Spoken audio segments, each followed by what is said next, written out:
comme j'aurais souhaité le faire. D'une part, nous n'avons pas le temps d'épuiser le minimum des priorités que nous avons, et puis d'autre part, je crois que nous avons tous envie de réussir, de marquer l'histoire de la vérité et réconciliation au Burundi. Et je vais vous dire en insistant qu'effectivement, le geste qui fut posé le 29 juillet 2016 au Royal Palace, lorsque de manière très spontanée, vous m'avez confié les responsabilités de président du comité provisoire de la plateforme en cours de conception, il s'agissait de soutenir un processus qui, selon moi, je vous le dirai tout à l'heure, représente une des chances ultimes du Burundi, le Burundi que nous vivons en ce moment. Le processus de vérité et réconciliation, mesdames, messieurs, c'est un exercice qui représente une opportunité historique, une responsabilité morale.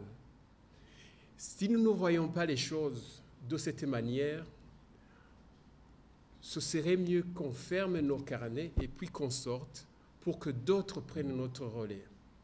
Parce qu'il est important de savoir que cette CVR, qui a mis plus de 13 ans pour se mettre en place, est venue comme une chance.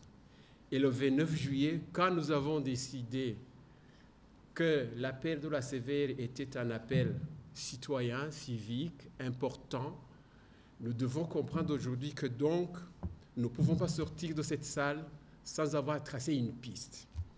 Je remercie évidemment le remerciement de M. Moses qui a constaté, comme beaucoup de gens que nous avons abattu un travail précieux. Et puis je remercie également tous les autres, y compris M. Ntakarutimana Silver, qui a noté le parcours que nous avons fait.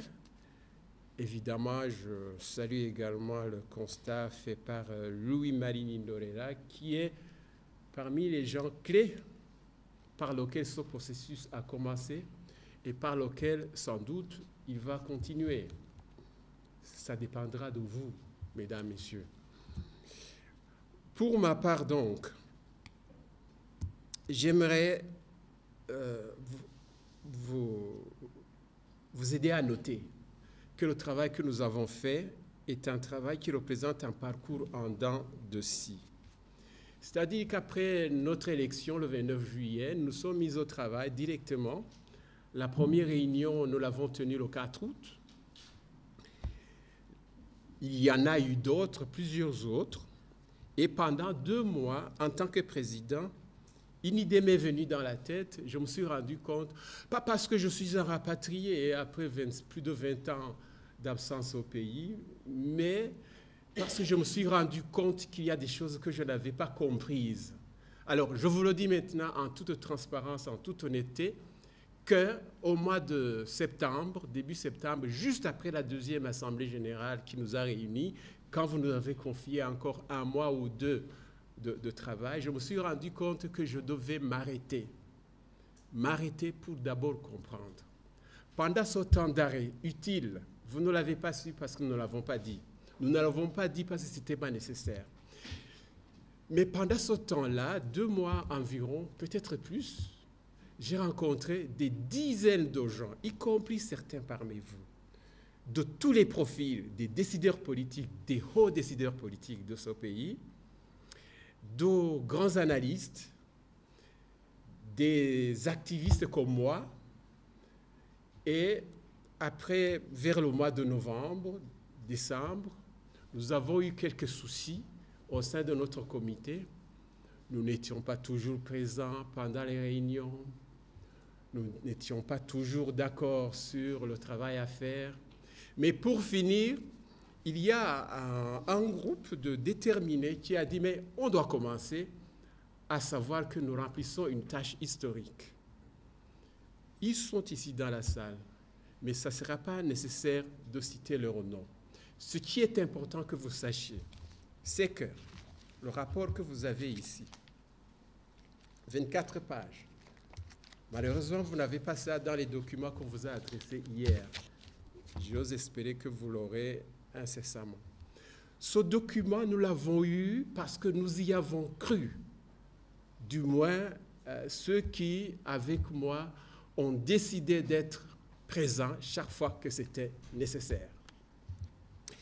C'est un document de 24 pages qui comprend 3 parties. Il y a un mémorandum qui place le cadre du travail que nous avons fait. Il y a ensuite une espèce de proposition de règlement intérieur d'une plateforme à mettre en place maintenant ou après, dans le futur. Et puis, troisièmement, une proposition de plateforme de convention qu'on pourrait éventuellement conclure en tant que société civile avec la CVR. Alors, mon constat est que, laissez-moi vous le dire en 2 points, c'est que je me suis de nouveau rendu compte que la CVR, le processus de vérité et réconciliation, est certainement l'une des chances ultimes pour le Burundi de pouvoir gérer les autres dossiers délicats qu'il a en face. J'ai toujours considéré, moi, en tant qu'intellectuel, en tant qu'ancien journaliste, j'ai aussi fait de la politique, j'ai travaillé dans la diplomatie, je connais mon peuple depuis 45 ans que je suis activiste. Je me suis rendu compte que le jour où nous serions capables de nous dire la vérité, une vérité qui réconcilie, avec la capacité de regarder plus loin en pensant à nos enfants, en ce moment-là, nous aurons accompli probablement une des choses qui peut aider le Burundi à faire des pas plus en avant vers le progrès, notamment économique, et même le progrès démocratique, le progrès politique, j'en passe. Ça, c'est mon premier constat sur lequel je suis revenu chaque fois que je me suis occupé de ce dossier. Le deuxième constat, c'est que je me suis rendu compte également que les contradictions qui sont celles de nos communautés nationales, qu'elles soient des communautés politiques, sociales, culturelles, etc., sont également les contradictions que nous retrouvons dans la société civile, dans le mouvement associatif. Dans le mouvement associatif, nous ne sommes certainement pas des saints, mais nous ne sommes pas non plus tous des monstres, loin de là. Simplement, dans le travail que nous avons eu à faire, nous nous sommes rendus compte que ce serait important qu'on reconnaisse nos forces et nos faiblesses. Nous n'avons pas eu le temps d'achever ces 2 aspects, les forces, savoir quelles sont nos forces, savoir quelles sont nos faiblesses, mais nous avons dit que le travail que nous sommes en train de faire pourrait peut-être un début pour aller plus loin. C'est ça qui m'intéresse aujourd'hui. Mesdames, Messieurs, parce que je connais mon pays, je connais mes amis que vous êtes, il y en a qui pensent qu'aujourd'hui, le vrai enjeu, c'était d'élire un comité définitif. Bien sûr, je vous le dirai en terminant, il faut une équipe pour continuer ce travail. Est-ce que ça sera mon équipe? Est-ce que vous allez décider d'en désigner une autre? C'est votre droit et c'est même votre droit régalien. Important. Il faudra le décider dans les discussions. J'aurais souhaité que ça vienne dans les premières minutes de débat, mais des débats constructeurs. Parce que il faut qu'il y ait une équipe qui continue ce travail. Maintenant, je me pose aussi une question. Est-ce que notre société civile que nous sommes, est-ce qu'elle a mesuré l'ampleur de la tâche qu'il y a devant nous? L'autre jour, le 29 juillet, je vous disais, cessons d'être orgueilleux, soyons modestes. Moi, je fais ma propre confession. Chaque fois que j'avance dans la connaissance de la réalité, je me sens plus petit, plus ignorant, et je me sens obligé d'être modeste. J'ai dit à cette occasion-là que nous n'avons pas à réinventer la roue. Dans ce pays, tout a été dit, tout a été écrit, tout a été proposé. Il reste maintenant pour nous de faire une synthèse.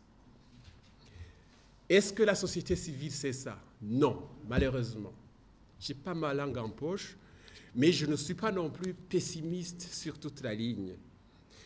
Parce que je dois vous dire que cette même société civile a des chances de remplir une tâche nationale valable. Mais tout va commencer par une auto-remise en question.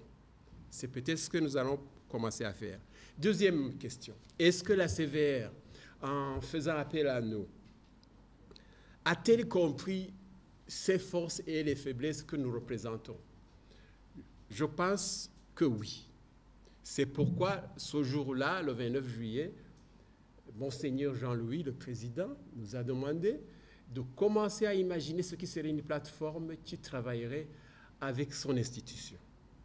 Mais d'un autre côté, je me rends compte qu'il y a des pas que la CVR elle-même a besoin de franchir.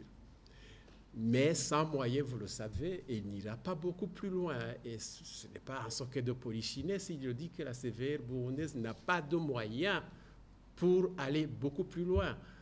Pendant les 9 mois que je viens de passer en tant que président du comité, je me suis rendu compte qu'il faudra un jour, peut-être, nous les citoyens, décidons d'aider la CVR à remplir ses missions. Bien sûr, le gouvernement va intervenir. Le gouvernement, c'est aussi vous et nous.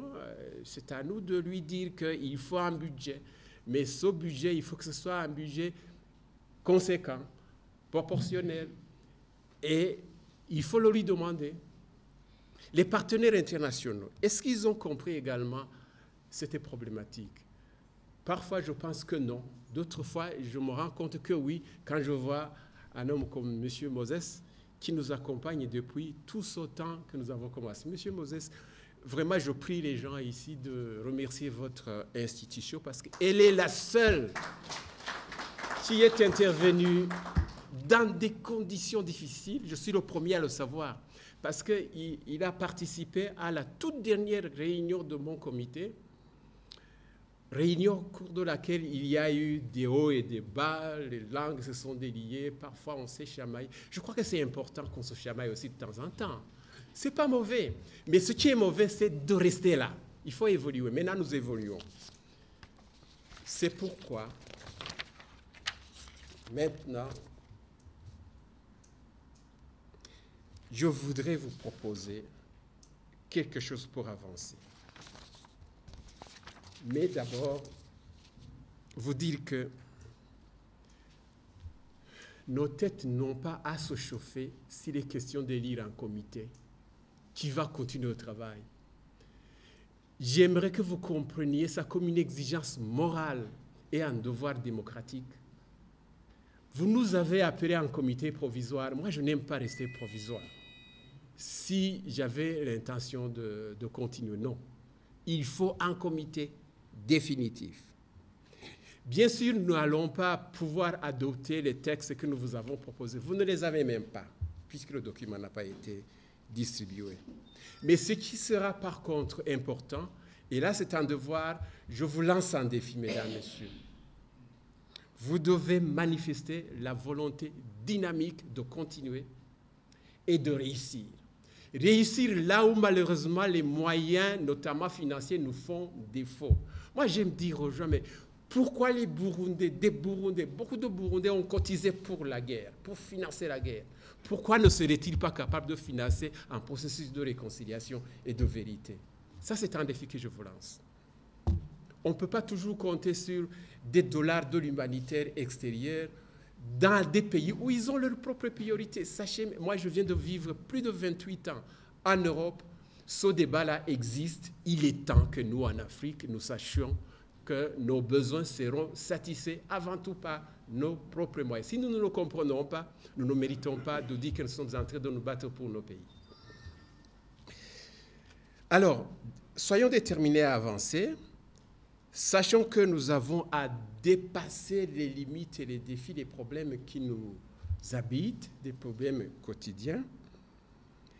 Et moi, je vous propose, en dernier lieu, et je vais en terminer par là, je vous propose que, quand même si le point à l'ordre du jour nous l'avions prévu, lisez vos boîtes électroniques, l'ordre du jour que j'ai discuté avec mon excellent ami Sylvain Takarutimana hier, ça figurait sur l'agenda. Je crois que ce n'est pas ça ne me ferait pas du tort de faire en sorte que ce processus de la société civile soit piloté par un comité dans lequel vous avez confiance. Je propose même, si vous décidez de le faire, que ce soit des gens qui disent comment ils vont mériter votre confiance, comment vous allez les contrôler. Il faut leur donner un mandat limité, mais suffisamment important pour que cette tâche, qui n'est pas une petite tâche, puisse être remplie.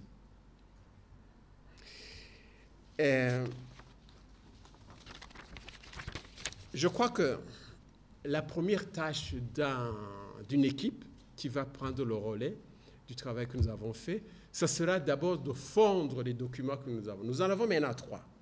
Dans la boîte électronique d'hier, il y en a eu 2 provenant de M. Louis-Marie Nindorera, et il y en a le 3e qui est, de mon point de vue, le plus essentiel, le plus important, parce que c'est sur celui-ci que nous avons travaillé pendant 9 mois. Et si j'ai bien compris, je sais que nous avons fait un travail intellectuel incontestablement important qui va vous permettre de décider. Donc, il faudra l'étudier un jour. Mais avant, il nous faut un expert, une expertise. Je propose une expertise diversifiée, c'est-à-dire conjointe, 2 gens, 2 personnes ou 3 même qui se mettent ensemble, qui représentent la diversité de nos opinions. Nous avons des opinions très diverses. Je crois que nous avons intérêt à le reconnaître parce que c'est la vérité. Et si nous ne la reconnaissons pas, cette vérité-là, je ne suis pas sûr qu'on va avancer. Il y a diversité d'opinions. Il faudra en tenir compte dans l'élaboration de ces documents. Maintenant, combien de temps est-ce qu'on peut donner à cette expertise de fondre les documents? 1 semaine, 2 semaines, 4 semaines. Pour moi, même en 2, en 3 jours, c'est possible. Tout est question de volonté. Et puis, je sais que vous savez parler français. Nos experts parlent en bon français, etc. Simplement, il faut qu'ils se mettent au travail et cessent de le faire en travaillant pour des besoins matérialistes. Le travail que nous avons fait pendant 9 mois, c'est un travail qui a été totalement bénévole. Nous avons même décidé, pour certains, de cotiser ensemble pour gérer les besoins que la CV ne pouvait pas gérer parce qu'elle n'a pas de moyens. Nous avons cotisé de l'argent, nous avons engagé un expert que nous avons payé, un secrétariat que nous avons nous-mêmes organisé, nous avons acheté notre produit informatique parce que nous voulions avancer. Si quelqu'un peut nous en vouloir pour avoir passé à la caisse afin que ce travail soit un travail de qualité, je le prie vraiment de se raviser parce que nous avons travaillé pour le pays et nous avons travaillé pour aider. C'est important. Maintenant, il restera à savoir que nous sommes à peu près, si j'ai bien compris, j'ai lu la liste, nous sommes autour de 60 institutions, autour de 60 organisations. Madame, messieurs, sachez qu'au Burundi, nous avons plus de 6000 associations. Nous sommes ici représentants de la société civile, pas du Burundi, mais de Bujumbura. Ce seul fait doit nous déranger si nous sommes sérieux et si nous respectons notre peuple. Nous devons donc imaginer, ça c'est la mission de l'équipe qui va prendre la relève, de nous assurer que tout le Burundi profond est concerné. J'ai déjà travaillé à Moramvia, ma région d'origine, à la demande du président de la CVR. Les gens nous ont dit, Monsieur Deo Akizimana, nous avons besoin de vérité. Et les gens qui pensent que nous voulons nous en servir pour nous venger, c'est des gens qui vendent une peau d'un animal décédé depuis longtemps. On veut seulement la vérité pour que nos enfants cessent de vivre dans le mensonge, pour que nous-mêmes, les parents, nous ayons l'occasion de dire, enfin, le pays est en train de redémarrer. Donc, les associations qui vont faire partie de cette plateforme devront être des associations, non pas des associations alimentaires. C'est souvent le cas dans ce pays. Il faut que ce soit des associations qui ont une existence professionnelle, juridique, vérifiable, qui ont des statuts, qui ont un comité, qui font des rapports, notamment le rapport 2016, et puis quoi encore, qui ont un programme pour 2017 ou au-delà, pour que demain, on fasse une plateforme qui travaille avec une CVR tu as envie de réussir. Mesdames, Messieurs, je sais que j'ai trop bavardé. Je me demande si j'ai dépassé les 15 minutes. Mais je pense qu'il en fallait. Je termine par vous dire que si parmi vous, il y en a qui pensent que je l'ai agacé durant ce processus, oui, il y en a. Les réseaux sociaux, il se fait que... J'ai des amis partout. Hein. Vraiment, c'est une chance pour moi. Je sais ce qui se débat dans les groupes, WhatsApp notamment. Il y en a un qui... Bon, je n'y reviendrai pas. Mais qu'il sache, s'il y en a qui pensent que je l'ai agacé parce que j'ai envie de réussir. Vous savez, j'ai laissé ma famille à Genève et c'est pas rien. Hein. 6 enfants, je viens vivre dans... Des fois, ils me lancent des mots pas très simples. Mais papa, qu'est-ce que tu fous là-bas? Rentre. Mais je leur dis, attention, là, je suis dans une mission importante. Je vais la réaliser. Et il y a 3 ou 4 mois, je crois que j'aurais déjà démissionné. Eric, il y a un certain Eric Kiros. J'ai demandé à un conseiller, au plus jeune de notre corps, j'ai dit, est-ce que ça vaut la peine de continuer? Et par après, je me suis rendu compte que démissionner, ça aurait été une gaffe, que ça aurait été très regrettable. Donc, mesdames, messieurs, il y a une première victoire que je revendique. Nous avons pu tenir jusqu'ici. La deuxième victoire, c'est vous, c'est à vous de continuer. Merci.